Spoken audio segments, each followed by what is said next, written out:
Thank you for listening to this Baker Botts podcast. Baker Botts has the experience, knowledge, and people to solve our clients' most significant legal issues. For more information on Baker Botts practices, please visit us at bakerbotts.com. This presentation is provided by Baker Botts LLP for educational and informational purposes only. It is not legal advice and is not intended to establish an attorney-client relationship. Under the rules of certain jurisdictions, this communication may constitute attorney advertising.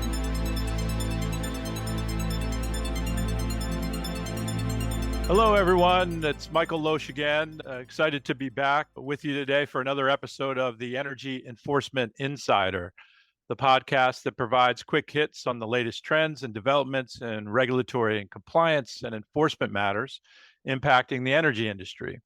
Along with me today, as always, is Brendan Quigley from New York. It's great to be back. We've been off for a while, so this is our first podcast of the new year, and it's great to be back with you. We've got an exciting show today. Yep, Michael, good to talk to you as well. Happy New Year.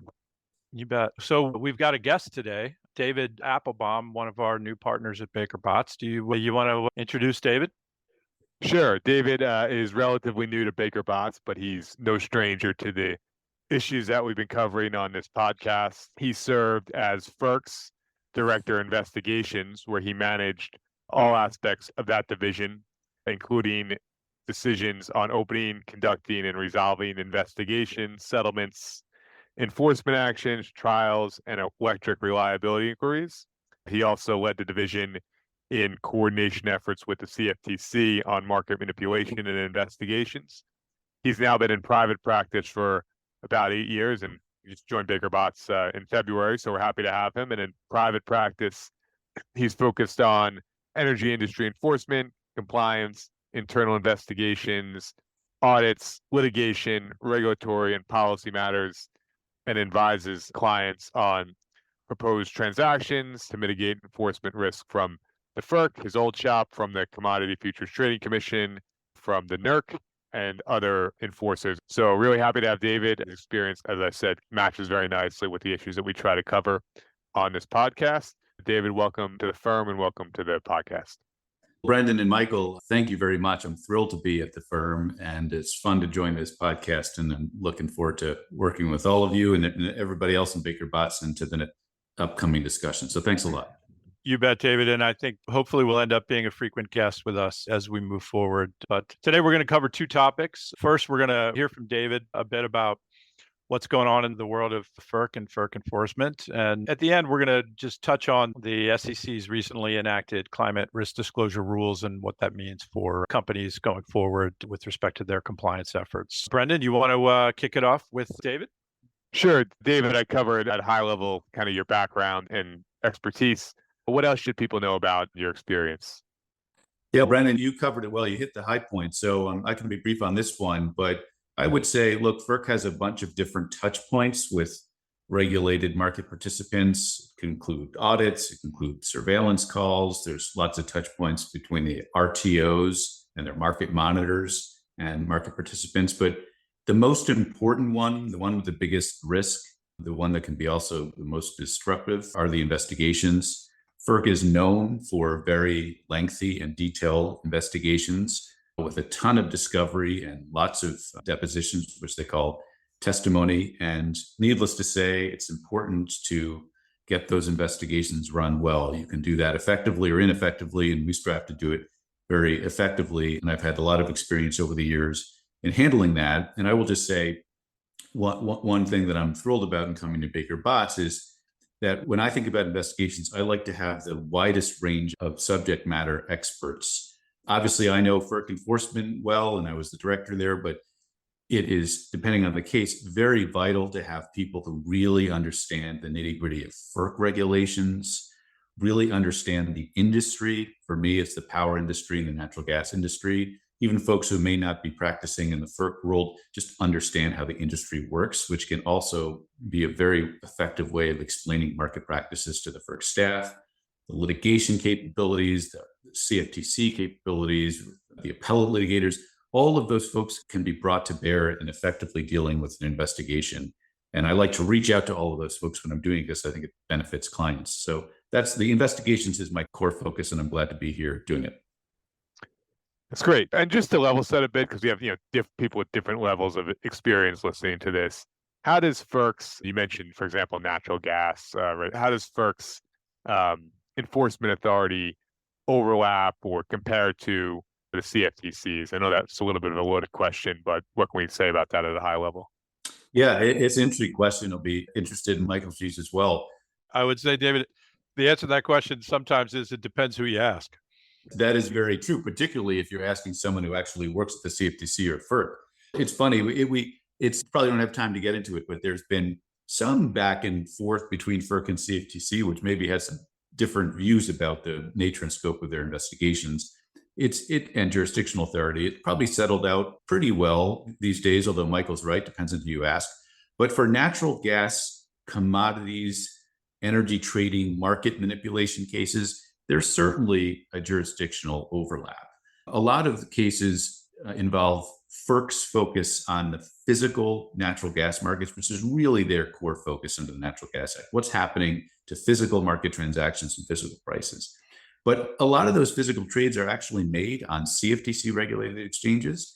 And the fact is, a lot of manipulation schemes involve physical trading to affect a price index because the trader allegedly has a financial position that is tied to that same index that will benefit from the physical trading.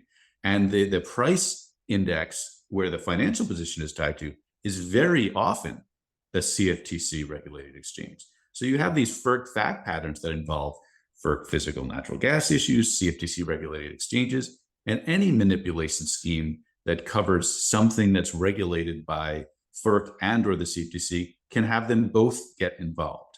And the CFTC doesn't always get involved in every FERC natural gas market manipulation. There's a behind the scenes discussion between the agencies, but on some larger, more important cases, both agencies have gotten involved. And it's hard enough sometimes when you have a difficult case and you've got one agency to contend with. When you've got both of them to contend with, they may try to coordinate and not duplicate, but it still creates some challenges. That's my high level perspective. Michael, would love to hear your thoughts. Yeah, no, I think that's spot on. Obviously, there's a history of litigation between FERC and CFTC over their respective authorities, and it has, I think, following that litigation settled out. There is a degree of cooperation and information sharing between the agencies, but you're absolutely right that you have to be, if you're involved in natural gas potential misconduct, you have to be thinking about risk, regulatory risk from both agencies, and make sure you're prepared to address and defend with respect to each. And it doesn't always play out where there's parallel or joint interest, but it certainly there's that potential. David, what do you see as FERC's current enforcement priorities? So market manipulation has been the past, current, and future priority. That's just never going to change, period. But there are two other things I'd call out that, if not brand new, certainly reflect some greater emphasis than had been the case in the past. In the natural gas industry, FERC is becoming more and more involved on the enforcement side. They've always been involved on the natural gas trading, as Michael and I just described. But now FERC is using its enforcement authority to get into natural gas pipelines, ownership, operations, the certificate compliance that allows natural gas pipelines to be approved, and just some operational issues in terms of whether they're complying with FERC rules. They've never really done that until the past few years, but FERC has been bringing some significant investigations and cases over natural gas pipeline compliance with rules. And I don't think that's going to change. I think there's a lot of reasons why FERC has gotten involved in that. But folks who have not been caught up in FERC investigations on the natural gas infrastructure side in the past now have to be concerned about that risk and build that into their compliance programs. And we can obviously help on that. The other area, which is, again, it's not new, but it is an area of increased focus, is compliance with the rules that govern the safety and reliability of the electric grid. And I would say more than ever, FERC, with its counterpart NERC, it oversees NERC. Now, they work independently in some ways, but when it comes to a grid disturbance or a near grid disturbance or a significant storm, more and more FERC and NERC are doing these joint quote unquote inquiries. They're not investigations, but at the same time, they are led by the FERC enforcement staff. And in connection with these inquiries, they also analyze, okay, let's figure out what happened and make some regulatory changes about how to improve grid reliability. But in the process of that, did we find that this or that company violated a particular rule or traded in a way that exacerbated a difficult market condition? And I think there are going to be more inquiries and more investigations on the grid reliability side than there have been in the past.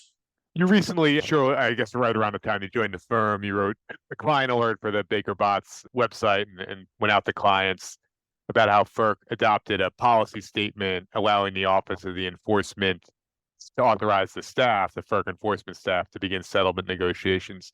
How did that represent a shift from prior policy?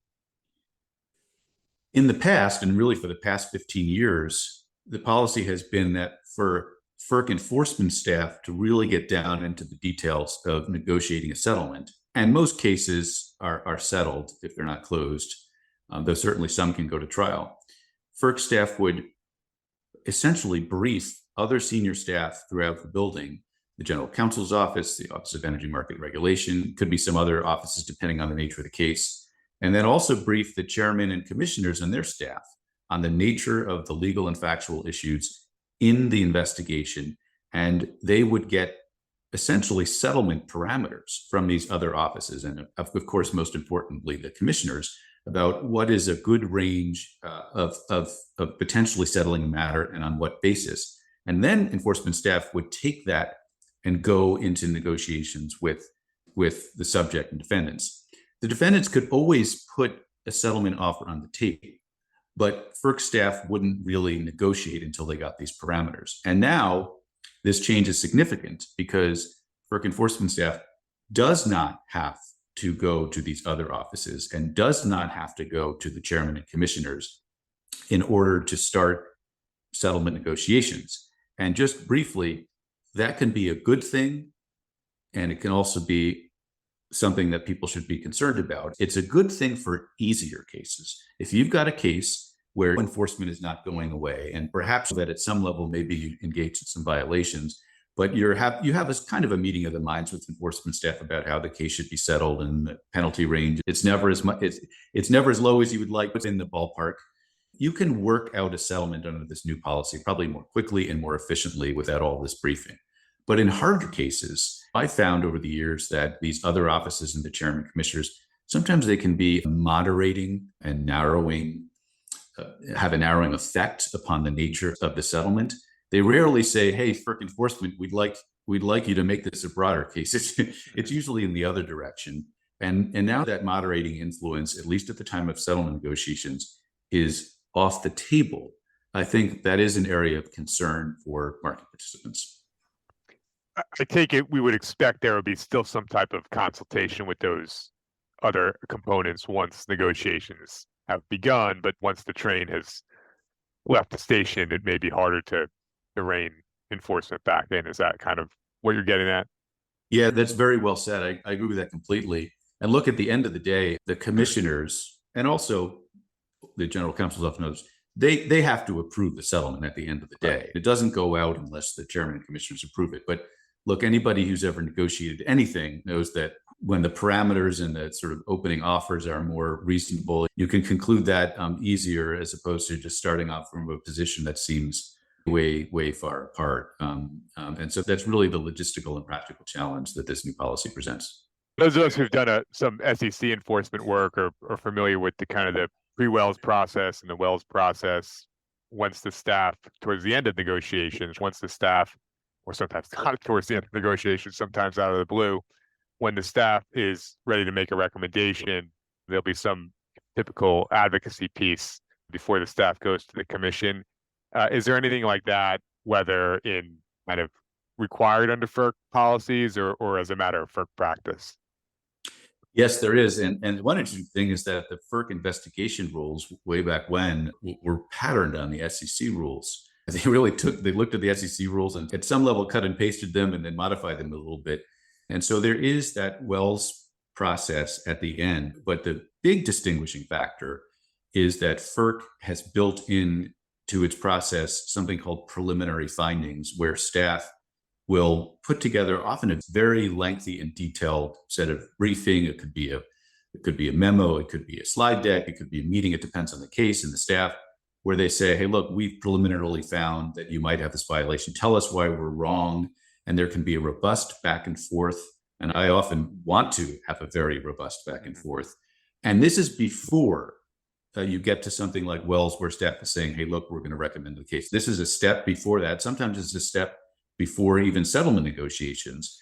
And you do have some ability to, hopefully, in the best of cases, persuade FERC staff that they're just wrong and that they should completely close the case, though that doesn't happen very often after preliminary findings. But it can lead to a more narrow conception of the case that when it comes time to settling it, can be helpful.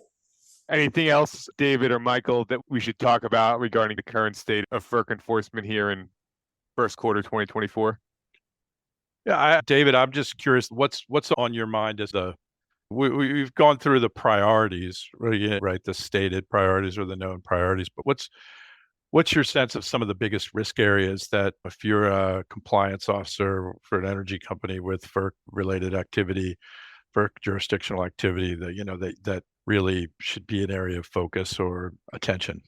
I'm glad you asked, because that allows me to cover another point that I'd like to. We talked a little bit about natural gas trading and operations and electric liability.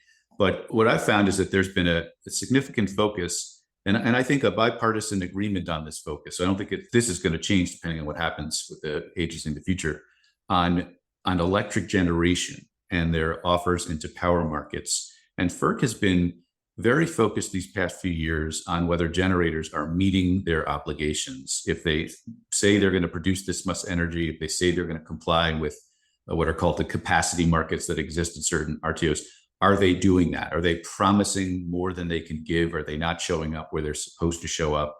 And those cases, they may seem very FERC wonky because they have to really depend upon the intricacies of those power market rules, and they are intricate. But these can be some very big, significant cases with tens of millions of dollars on the line, depending on the issue. And anyone who is offering generation into markets needs to be focused on this. And I point it out because the traditional larger generators, the independent generators or utilities that have long had a large generation fleet, I think they're pretty well aware of this. Probably many of them had some kind of investigation. But for folks who are investing in renewables and maybe haven't had as much of a presence in FERC markets, the bigger they get, the more they have these kinds of operational risks, and it should be on their radar screen too. Yeah, that's great and very interesting, and it leads us closer to a segue to our second topic, but maybe an additional question that is a segue as well is this. I follow CFTC quite a bit, and the CFTC has been, over the last 2 years, dipping its toes in the environmental markets, right? And looking for, actively focused on ensuring that its regulatory and enforcement powers are addressing key issues related to climate. Now, there's some think when some of the things that they're doing may be a stretch of their jurisdiction or their authorities, but certainly they have clear authority in certain areas, and they're very focused on, for example, the voluntary carbon markets, right? With respect to FERC, what would you say is going on there in terms of climate issues, and have they taken up the mantle of the sort of all government Biden administration push to make sure every agency is pursuing, to the extent it can, issues to the benefit of the climate? Michael, that hits on about as hot button an issue at FERC as there could be. So no surprise. I guess it affects every agency in one way or another, and a good topic for another podcast. But there is a very interesting and difficult and unresolved debate at FERC with widely different opinions and different court cases that I think really will get to the Supreme Court at some point about what exactly is the nature of climate greenhouse gas review in approving infrastructure. Pipelines are the big ones, but certainly LNG as well. And separate and apart from the policy goals that certain commissioners have had about making sure that climate change is incorporated into that review, there's a real question: is that allowed under the Natural Gas Act? And you have very wide differences of opinion about that. And as I say, different court cases. And it's important to get it right. Whatever anybody thinks about that policy, I won't weigh into the merits one way or the other, but you've got to have clarity on what it takes to approve these billion-dollar projects that are very important to companies, very important to the economy and the natural gas delivery system. And there isn't clarity as we sit here about exactly the scope of climate change review. And there does need to be, and I really think this one is headed to the courts and probably the Supreme Court. That's fascinating stuff, and there's no shortage of compliance issues and challenges for energy market participants and related to FERC and CFTC. And we're looking forward to having you back and digging into some of these issues and specific cases in more detail. Thank you. Brendan, do you want to move on to the SEC climate disclosure rule?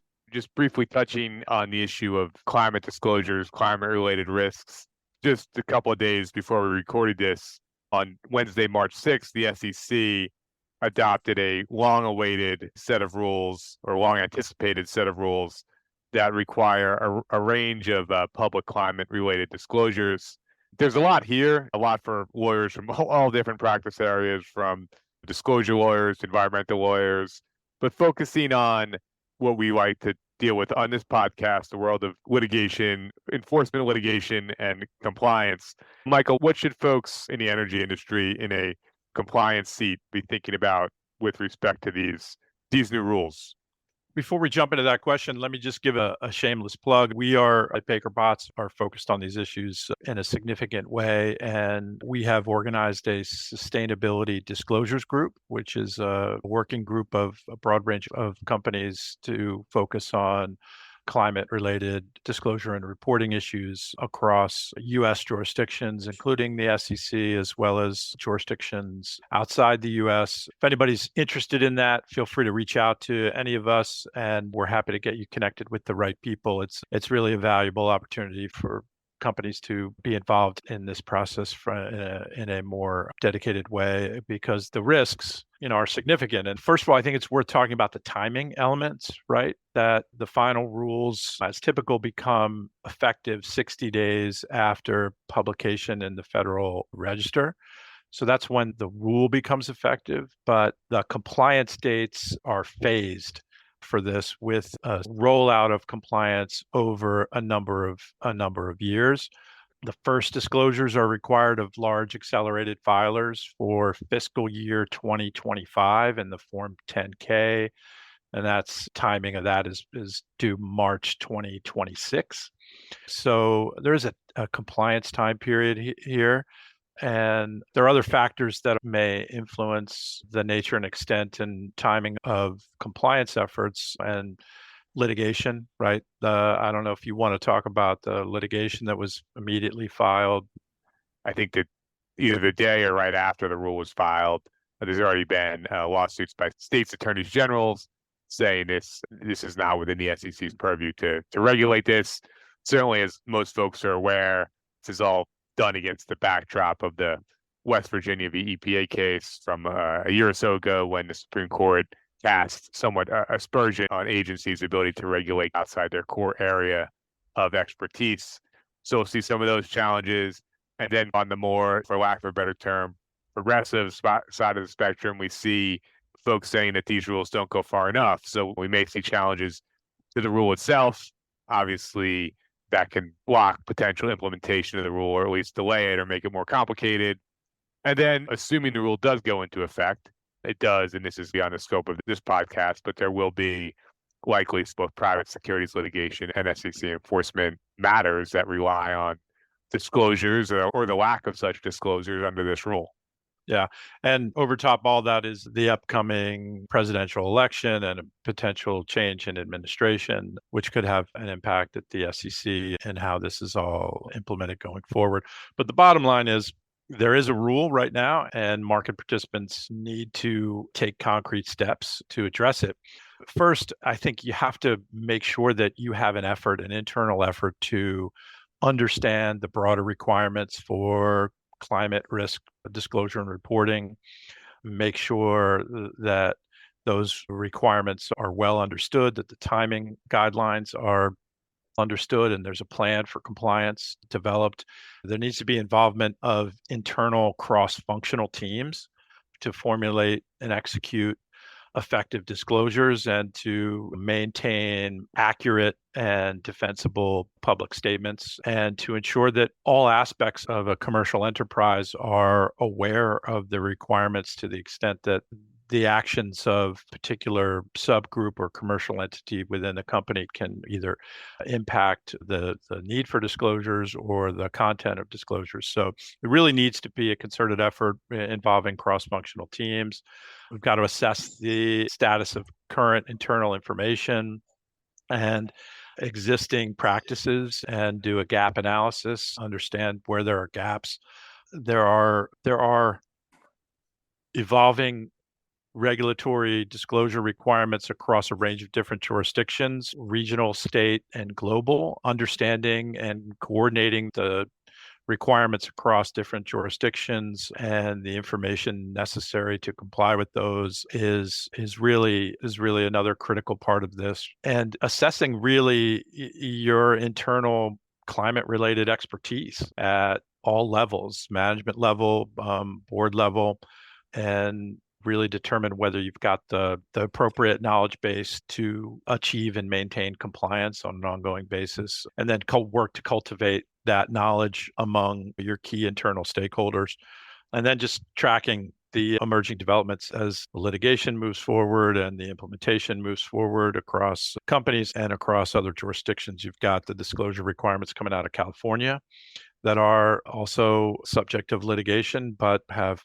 real potential for impact. So really coordinating this efforts from a compliance perspective internally is a significant effort, which means there's going to be cost, right?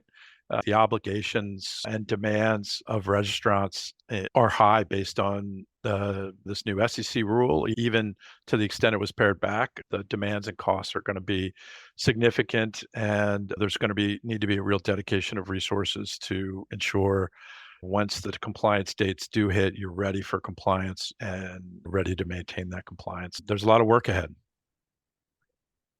All right. Sounds like an interesting time on both the FERC side of the house and on the SEC side of the house. Folks have questions, reach out to any of us. We'll include the client alert of David's that I mentioned in the show notes, and also the client alert the firm will be putting out on the SEC climate disclosure rules.